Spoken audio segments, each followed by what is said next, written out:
Hello, everyone, and welcome to reroll. That's the mark. Hello, everyone, and welcome to episode 17 of Pizza Talks. I'm Kostas Karathanasis, and here with me, Nansy Samaka. Hello, everybody. And let's roll the intro. Add it up.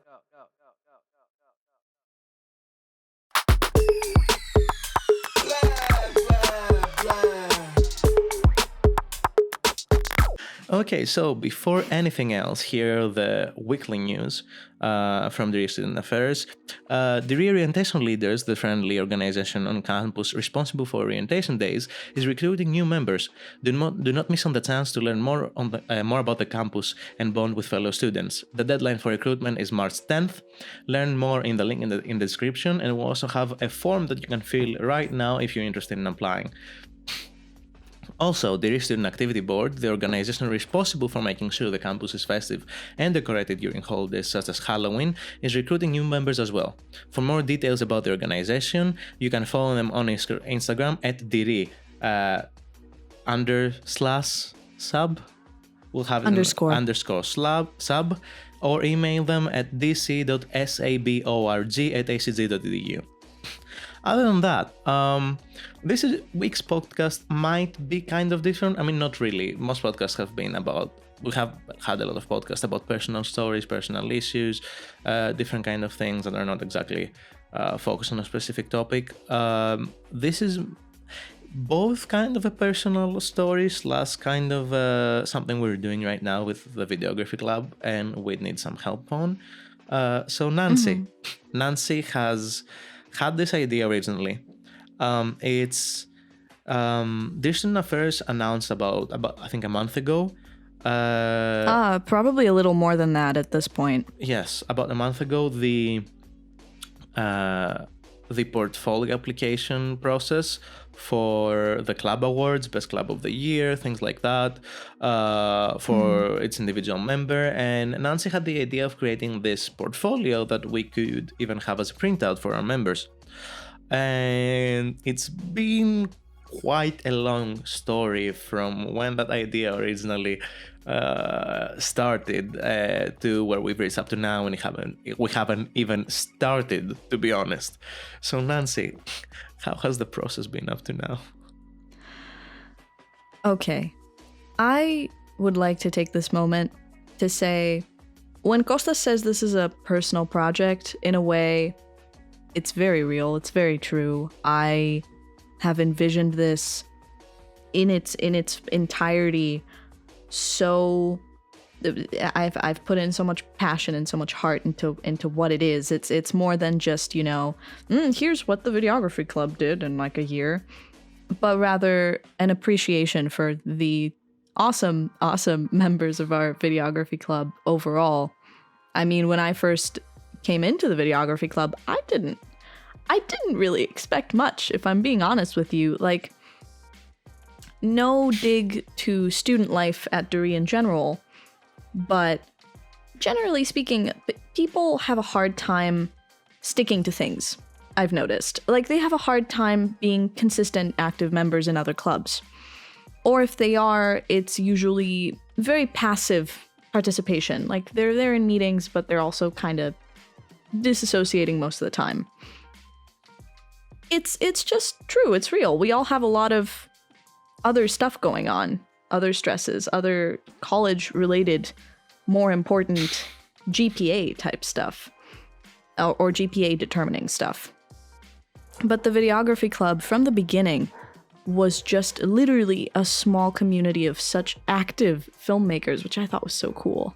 So when Kostas first announced that we needed to put together a portfolio, basically essentially showing what we've done, I was like, oh, I'm gonna take this opportunity to show everybody how cool they are in my eyes. Like, this is more than just pictures. It's interviews, it's member profiles of our steering committee, hopefully a profile on our advisor. He has yet to tell me if he wants to do that interview with me or not. I hope he's going to say yes. Sorry if I'm interrupting, but what you mentioned before about people not sticking to like specific things and specific ideas, when I first talked with Dr. McCormack about the idea of the Videography Club, and Dr. McCormack is our advisor actually for the club. It's one of the first things he mentioned when I think we're speaking about this podcast, Pizza Talks, and other ideas and similar ideas, that students generally don't tend to stick to more than a semester for something. So if you have students committing to something, it's going to be commitment for a semester, or commitment between exams in a semester, because it makes sense. You might be a student, you might be studying the semester, you might want to do some extracurricular, and that's what clubs are about. But also it's something way more than that as well. Yeah, absolutely. And I mean, we have some pretty amazing members, and amazing in the sense that we're all from completely different majors. Some of us are studying cinematography, others are just amateurs. I just happened to be thrust into the industry. I wasn't even supposed to be there. They were just like, here's a job. I was like, great, I'll take it. And then that's how I started. We all have such different stories, and I really wanted to, I want to show that through this project. Do you have something to add to this? Well, it's just the whole idea of, we wanted to start creating this, and it started so well. And one of the most important things out of just gathering all the information together was finding a graphic designer to help. And there's a friend of ours, actually, she's created the logo for both the new logo of the Videography Club and the logo for this podcast. And she's so cool. She was really interested in the project as well. It seemed that like a big project in her mind at first, as Nansy told me, but she agreed on maybe helping with this. But because she has a lot of going on her plate, at some point, a week after I think we talked about it, or like a couple of days after, she pulled out, and it's totally understandable. But the process of us trying to find someone else to move on with the project has been hard. We've used, I think, many resources that we have right now, and I wouldn't say that this is a last resort. One idea is to collect members together from Videography Club and try to maybe have each person do a small thing individually to help make this happen. But that's kind of a difficult thing as well. So we're trying to figure out exactly what we want to do and what we're going to do about this whole thing. I just want to say, in this whole process, that I'm sure that other people have had this happen to them, so I would just like to share. In my mind, there was a specific day, there was a Wednesday, about a week ago, where literally every project that I had happening started falling apart. What does that mean?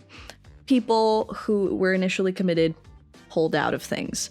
I had personal stuff going on that I was dealing with. And then on top of that, I had other people. I had a person from Deree give me a phone call for another project that I'm involved in. And I was like, so, we're designing the invitation for this, and we'd like to know how long your video is going to be for this thing. You know, the video that this other person proposed that you supposedly agreed to. Right, the video thing, of course. Yeah. So what was happening in my mind in that moment was, I still don't have a graphic designer. And I started mixing up the dates of when we have to submit different things in my head. So I ended up freaking the F out over finding a graphic designer, because I thought I only had a couple weeks left. I was still kind of calm about it because I knew the dates. I knew that we had up until April 8th, I think, which is the deadline for this project. I mean, potentially actually printing out the book could be after that, but the design as like a PDF, it should be made by then because we have to deliver it. But when Nansy was freaking out, I think she was freaking out for that exact reason, because she didn't know if we would manage to find a graphic designer by then. But Nancy told me like a day or two ago that in her mind, we had to have this done by March 6th, right? Is that what you thought? Yeah. March 6th? Yeah. Do you know when, like, at the time of recording this video, March 6th is in 4 or 5 days? 5 days? 6 days? Yeah, you can't possibly design a whole handbook, even if it's a short handbook, revamp it, have like the 2 to 3 different versions without even having a graphic designer yet. Was so calm.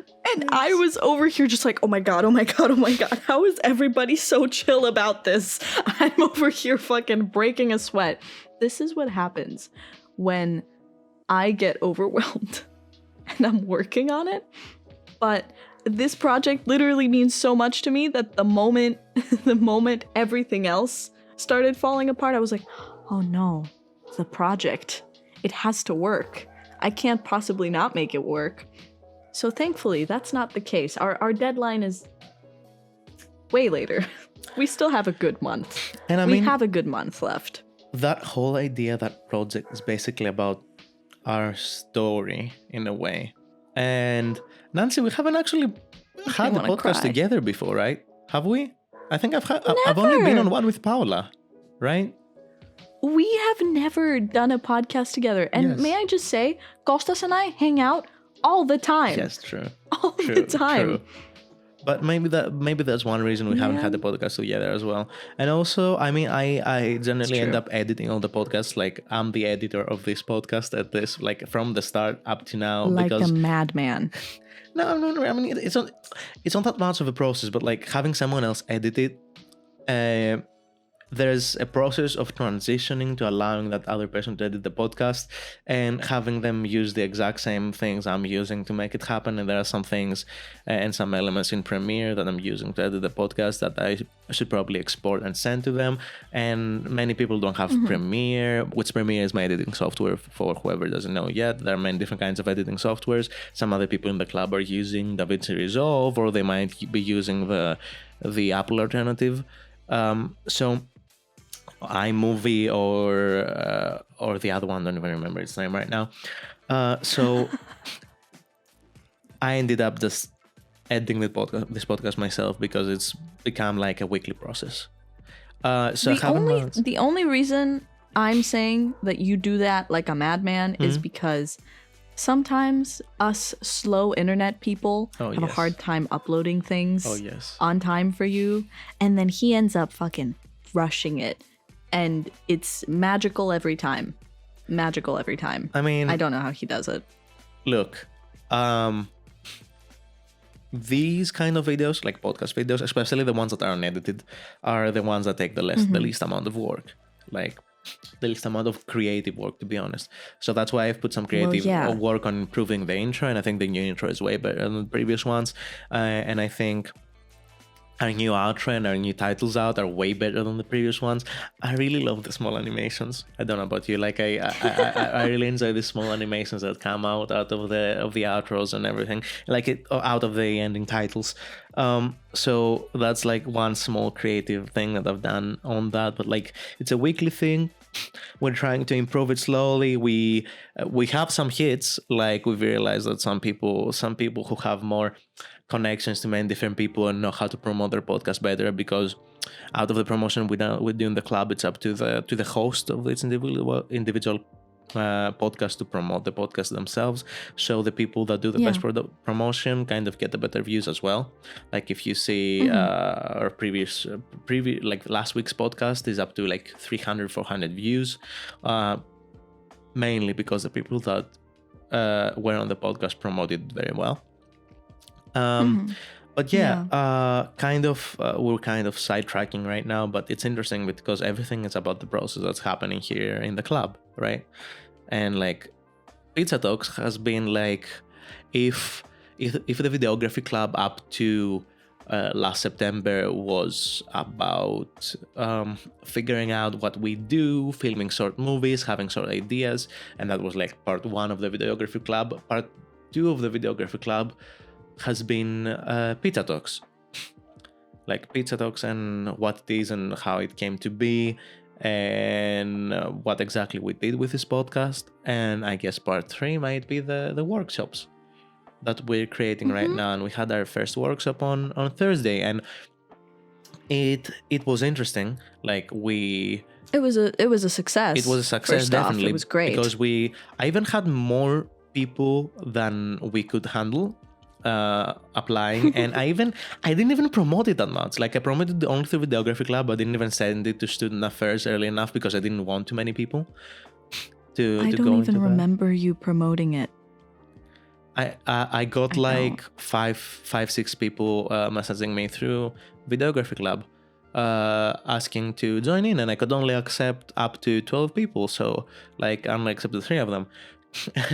So yeah, that's one thing. I'm pretty sure that if we promote our workshops through Student Affairs, more people might be interested in coming in, because like it's an activity that you can do during activity hour. It's something really interesting.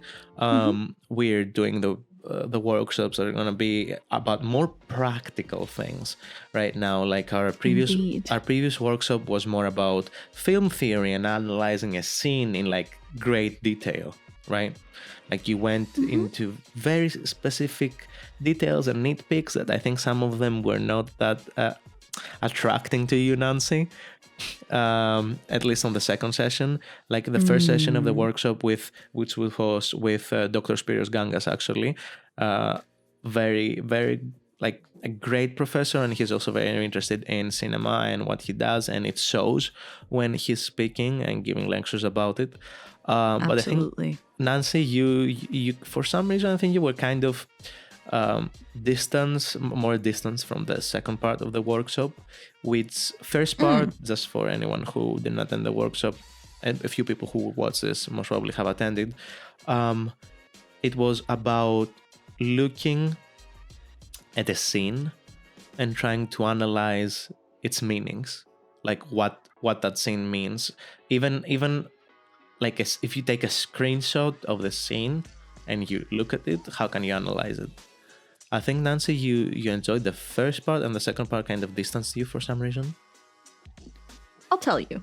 I'll explain to you sort of my thought process in the whole thing. The film in general. This is not exclusive to the podcast. I mean, the workshop. Yes. The workshop itself just kind of gave me an opportunity to tell Kostas, the second part of it, I didn't care for it much. I'll tell you now. I'll tell you why now. I am a big believer in putting meaning into your work, whatever that means for you. I think that's great. I find that really admirable and really beautiful, right? What I've noticed happens, especially with directors that have been at this for a long time, right? Or people that are really, really into dissecting every little thing that happens in a movie. It gets to a point where they are so strong-minded about something, about what something means, that they'll tell you, no, but it's not just this. It's so much more than that. And then it sort of becomes this small elitist group of people that are just like, but film is more than art. It's like the literature people. I love literature. I love English language and literature specifically, since that was what I did in high school. The literature lessons I took were in English. But man, if I was an author and somebody read my work and was like, no, this is exactly what she meant when she was doing this, I would be like, no, actually, I think art can mean different things to different people. That was highlighted by the professor that was doing the workshop, Professor Gangas, which I really appreciated. When he kept telling us, like, that is a great way to see this. That is another way. I was so happy to hear him say that, because I think it's so easy for somebody to get sucked into analyzing enough that they forget that other people may see it differently, and that's okay. Like, I can't handle people that are like, no, you completely misinterpreted this, it was supposed to be this, so you're wrong. It's art. Sure, maybe you misinterpreted it, but art is subjective, I think. Yeah, and it was interesting. That's all I'm saying. He also mentioned something that I was about to mention if he didn't. That okay, so very classic film theory idea that the director is the auteur, and if there's like in every form of art, there's an artist, right? And in film, the one person that you can assign that role to potentially can be the director, right? He has the vision. He see them, whoever it is, they have the vision. And at first, Gangas was mentioning a lot about how the auteur sees this and the auteur sees that, and there's also the audience and then the movie itself. Like, it's the different ways where you can watch a movie. But he never mentioned, up until a point, he didn't mention the crew, the other people that are working on the film. But it was interesting because right before I was about to mention that, he gave an interesting idea, but when you're talking about the film itself, you're talking about all the different aspects in the film that are not the director, which might be the crew, it might be the setting, it might be the makeup artist that made the specific decision. Like, you might ask a specific director about the meaning of a scene, and they might, and this is quoted from Gangas, almost quoted, paraphrase from Gangas, and they might tell you, oh, I have no clue what this scene means. There are so many factors into making the scene what it is, and it might not be completely my decision. Because yes, there are directors that are 100% controlling of every single thing on a scene, but also it's different decisions that the other people working on a film make, because a film is a collaborative process. Like, it's if I could describe what a film is, it's mainly a collaborative process. Even if it's one person, it's a collaborative process still, because it's a collaborative process of different forms of art. Because a film is not a specific image, it's moving images. If you have moving images, you're already combining different forms of art. So if it's hard to interpret one thing like a picture, imagine how fucking hard it is to interpret many pictures together. So many different meanings and like under everything. And you can look like in the backstory of a person and see the influences they have on films. Of course, you can look at specific directors that have a very specific vision, and you can figure out specific points that they may have across their whole many different films of theirs, and analyze why they have them due to the background of their life. But that's a like different process by itself, and that's basically what we did on that workshop on last Thursday. And we have other workshops coming up that are not gonna be on film theory. They're gonna be on practice, as much practical as we get during the lockdown, because I don't think all of us have cameras accessible, but all of us have phones accessible, right? Like, we have a phone that has a camera and has a microphone. So if you make a workshop about film, you can also explain that you can practice everything just with your phone. Like, actually, that's what my dissertation is gonna be about, but that's a completely different story. Completely different story. I did not know that. My honors dissertation is going to be about how you can basically film a whole short film with your smartphone and make it good enough so it could compete, like in a film festival, against films that were shot with professional equipment. What? Because it's not about the quality of the image itself; it's about everything else. But that's a completely different story. That's very true. That's a completely different story. But it basically means that even during times like that, we can practice filmmaking. Like, you don't... I mean, we have a project in the Videography Club in the works. Yes. Not necessarily, you know. I mean, everyone is going to film with their phones, right? So what are we missing for the project we're doing right now? What are we missing? What do we still need? Like, in order to complete... For what? For which one? The portfolio. Which one? Okay. Well, very simply, we're still missing a graphic designer. A main graphic designer that is going to be with us through the whole ride and can help us make it. Or I wouldn't be opposed to a to a team of graphic designers if there's multiple people interested in helping. I am not, like, I don't need a single person. If we can have more, sure, great. But so far, nobody showed out, so I can't really. Yeah. What else? What else do we need? I would say that's about it. I don't need much else. Yes, Truly. Nansy has a very specific vision about everything he's thought about for this project. But yes, this video, this podcast was basically kind of an update on the Videography Club, some things that we're doing, combined with kind of some personal stories about everything, and kind of a call out for anyone who knows someone that might be interested to help. If they are interested to help themselves, please either contact me or Nansy or down in the comments below. As always, we're going to have our Instagrams, the host's Instagrams tagged at the top of the description, plus the club's email if you're a graphic designer and you're interested to collaborate with us. Email us at dc.videographyclub@acg.edu. And that's pretty much it. And if you are interested for a specific topic or if you want to be on the podcast, as we said, the only thing that you need to film these days is your phone. You don't need anything else. If you have a laptop to join us through Discord or something else, we could literally just make a podcast with you. Or we could even arrange to meet with a specific host of a field that you might be interested in listening about.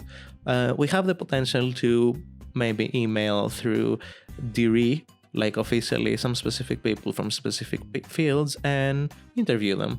Like, this could be an interesting idea. So if you want something like that specifically, and again, if you're a graphic designer, contact us for the portfolio that we're trying to make, and we will talk about everything. Nansy will explain everything to you. Of course. I have everything laid out and ready for you. You don't even know it yet. We want you. Please, just send us an email. Anything. Text me. DM me. Anywhere. I will respond to you. Just be there. Also, I'm gonna say, let's do a kind of different outro this time around. Nansy. What? Okay. Switching it up. Put your hand like this. Like your hand like this. Okay, 3, 2, 1, go. Woo.